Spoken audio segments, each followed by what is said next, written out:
Assalamualaikum warahmatullahi wabarakatuh. Salam sejahtera, salam Malaysia Madani. Saya Muhammad Imtiaz Fakrullah bin Anwar. Dan saya Sharifah Marah binti Said Fahmi Apindi. Selaku kru TVPSS Azanaji SMK Putrajaya Presin 92.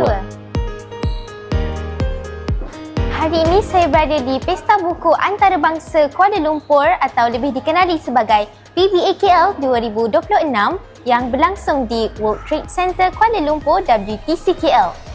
Pesta buku berprestij ini telah menghimpunkan pelbagai penerbit, penulis, pendidik serta pencinta buku dari dalam dan luar negara bagi memupuk lagi budaya membaca dan menyemarakkan dunia ilmu. PBAKL 2026 juga menampilkan program antarabangsa yang melibatkan negara tamu Arab dan negara tamu Cina. Program-program ini juga bukan sekadar memberi peluang kepada para pengunjung untuk menambah ilmu pengetahuan, malah membuka ruang perbincangan tentang cabaran dan perkembangan dunia penerbitan dan pendidikan. PBAKL 2026 juga turut mengadakan pertandingan untuk pelajar. Selain itu juga mereka mengadakan sesi meet and greet guest captain, wawancara bersama dengan Menteri Pendidikan serta penganugerahan Miss Baca Malaysia 2026. Bersama dengan saya Hanis Safia, salah seorang pengunjung di PBAKL pada tahun ini. Assalamualaikum Cik. Baiklah, apakah bahan bacaan yang Cik dapat memperoleh pada hari ini? Okay, jadi hari ini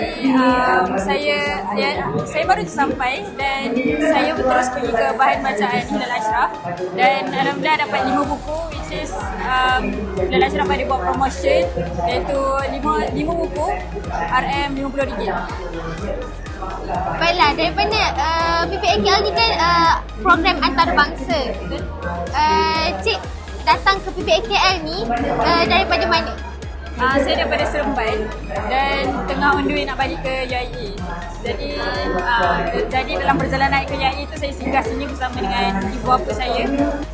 Okey, baiklah. Terima kasih Cik. Sama.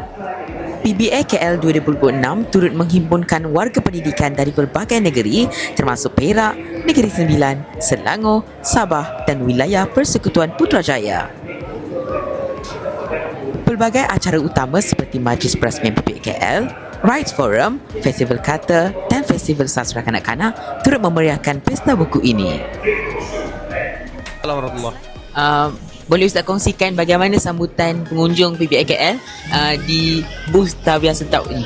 Alhamdulillah, sepanjang 11 tahun saya masuk pesta buku, tahun ini adalah yang paling ramai lah, yang paling mendapat sambutan. Alhamdulillah.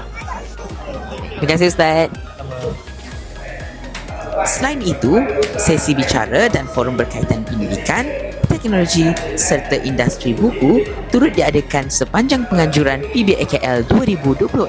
Kini saya bersama dengan Puan Nur Hayani binti Yaakob, penolong pengarah sektor pembangunan bahan pembelajaran BSPP. Ya. Apa khabar Puan? Sihat? Sihat, Alhamdulillah. Jadi Puan, mungkin Puan boleh kongsikan sedikit apa itu sebenarnya The 5 Flix? Okey.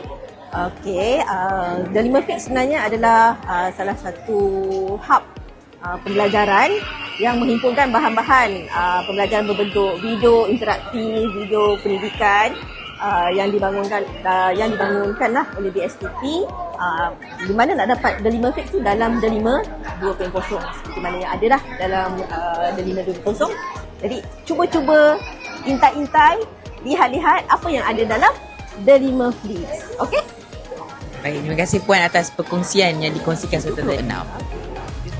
PBAKL 2026 akhirnya melabuhkan tirainya menerusi Majlis Penutupan PBAKL pada 7 Jun. Sekaligus menandakan berakhirnya satu lagi penganjuran pesta buku yang berjaya menghimpunkan masyarakat melalui ilmu dan pembacaan. Sekian sahaja daripada kami. Saya Sharifah Marah binti Said Fahmi Apindi Dan saya Muhammad Imtiaz Fakrullah bin Anwar selaku kru TVPSS Azanaji SMK Putrajaya Presin 92. Berjumpa lagi kita di video akan datang. Bye. Bye.